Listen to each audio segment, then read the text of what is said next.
This is less of a story, more of a job posting, but here we go. America's largest newspaper chain is looking to cover two of America's largest musical acts. Garnett is on the hunt to find two separate candidates that will report on all things Beyonce and Taylor Swift. The applicants don't necessarily have to be super fans, however, they should hold a bachelor's or master's degree in communications. It's also recommended that they have at least 5 years experience in journalism and poor taste in music.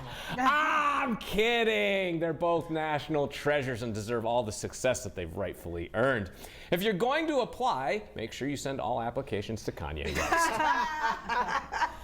That being said, who do you think would be a crazier boss, Charlie Sheen or Christopher Walken? And I am fully aware that this question means nothing because it's a story about Taylor Swift and Beyonce. Yes. So, bringing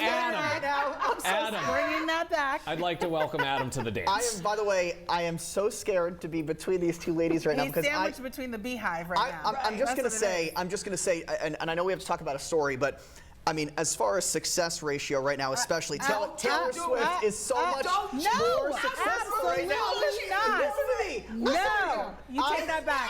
Take it back. Take it back. Take it back. I gotta look at my phone. Take it back. Hold on. Take it back. Hold on. There's the top. I just was looking at this. So the top 10 grossing concerts in 2023 Beyonce. already in late July. There's a top 10 list. July. No, top 10 list. Taylor Swift's not even on the top 10. No, Kevin Hart's on it. Bad Bunny, Harry Styles, Sir Elton John. Taylor Swift's at the top, and that's just why. I know this is seriously. Like if you look it up, that's a lie. Your friend wrote that article. Nobody wrote the article. My friend wrote the article. Lies. I don't believe it. And for the record, I didn't start this time. And you see what happens? I got nervous. We let you talk first. This is what happens. I don't understand. I mean, I like Beyonce. I don't love her. She don't love Taylor you Swift. either. It's fine. Taylor Swift is fine. No, Don't get this me really wrong. Is a real, Jeff, this is a real article. Like the top 10 right now in 2023. All I see is a piece of paper with some scribble scratch on it. It's actually written by Adam himself.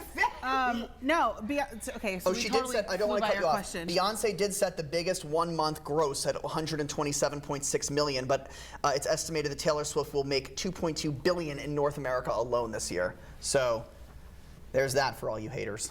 Still says nothing. You see how quiet it is because nobody even wants to bring up this argument with you. Because it's a I don't want to bring this argument. Beyonce all day, hands down. I went to her concert and she's actually phenomenal.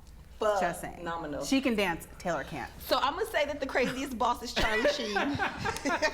Way to bring that one full circle. Nice job. Charlie Sheen has got to be the craziest person who ever graced the face of the planet. Because? So if I ever had to report to him, I would just log off. I would just be like, boom, I'm out of here. Because, what you mean because? Because have you seen the headlines over the last 20 years? He's nuts. He's also a Taylor Swift fan. Nuts. If that doesn't push it over the edge.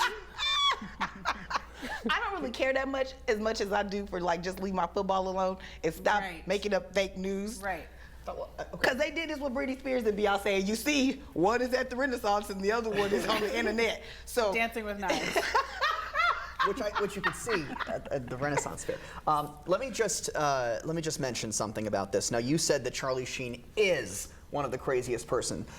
Charlie Sheen was one of the craziest people during the latter portion of 2.5 Men. But he got himself straight, he got himself clean, and then he got rid of the tiger blood. Got rid of the tiger blood. He started on a show called Anger Management after that. And now if you see him in interviews, he's actually pretty normal. So I would say out of default to go with Christopher Walken. I feel like Christopher Walken's going to be one of those bosses who's going to be like, you're going to ask him something like, hey, I have this trip planned, is that okay? And he's going to go, do whatever you want. And then like a week later, you're going to come back. But then a week later, you're going to come back and you go, oh, where the heck is the guy? I can't see him. I can't find him anywhere.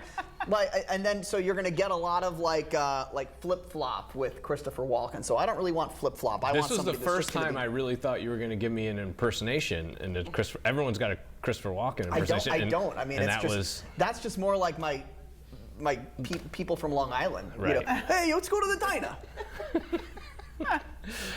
All right, Danya, if you can get by the Beyonce Taylor argument, where do we sit on the Christopher Walken Charlie Sheen argument? I think I'm gonna go with Charlie Sheen. Hands down, is the worst boss ever.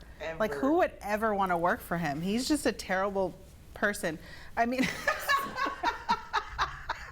He's a terrible person? Have you not been following his life? Like, good evening, Charlie. The things that he has done as a human being.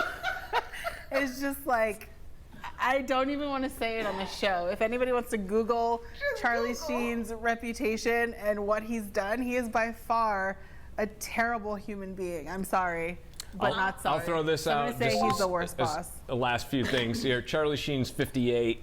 Christopher Walken's 80. So you're also going to deal. You're going to deal with the the older side of things. I love the elderly. And he's he's basically what I'm saying. He's got a few more years of crazy underneath him. So he Sign me also up. like I would be more afraid of him because I feel like his Of who, like Charlie death. or Christopher? Christopher. Like Right, his so that's death why your stare. answer should be agreeing with I me. wouldn't be afraid of. No, I said you said crazy. I'm saying like the death stare that he's been able to give in the movies. Like Christopher Walken? Yeah. Okay. And I say I use it. I say afraid of him loosely, more like reverently. Like okay. Whereas Charlie Sheen, I'm like you might throw a chair at you. Right. Like Right. Yeah, I think Christopher that's Walken. it's gonna come back. That's what's gonna happen.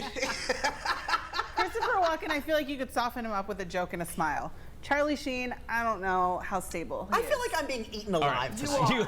You know what, Adam? By the behind. Just because you said Adam, Taylor. here. Don't do that. Oh, intercepted. Intercepted. I still have no tokens. Actually, that was like more of a takeaway. All right, so we're gonna send it over the edge. Yes. We'll Sure. send it over the edge. We got We got two chance for Charlie and one for Christopher, correct? Yes. All right, we have an expert here that we asked. Let's see what they had to say. Well, since I don't do it, Charlie Sheen, I would say to you, I don't think I'm a tough boss. I don't know. Maybe I've been a tough cookie here and or there. Oreo, double stuffed, nut or butter, and perhaps a large glass of cold milk. Milk lemonade, round the corner, fudge is made. I don't know. Wow. There you go. No clue. And as we can see, that means Christopher himself. I know everybody gets it. Just pass these down. Pass these down. While you digest that and we get these tokens all squared away, we're going to take a quick break because after that, one of these panelists has got something they need to send over the edge. Don't go anywhere. We'll be right back.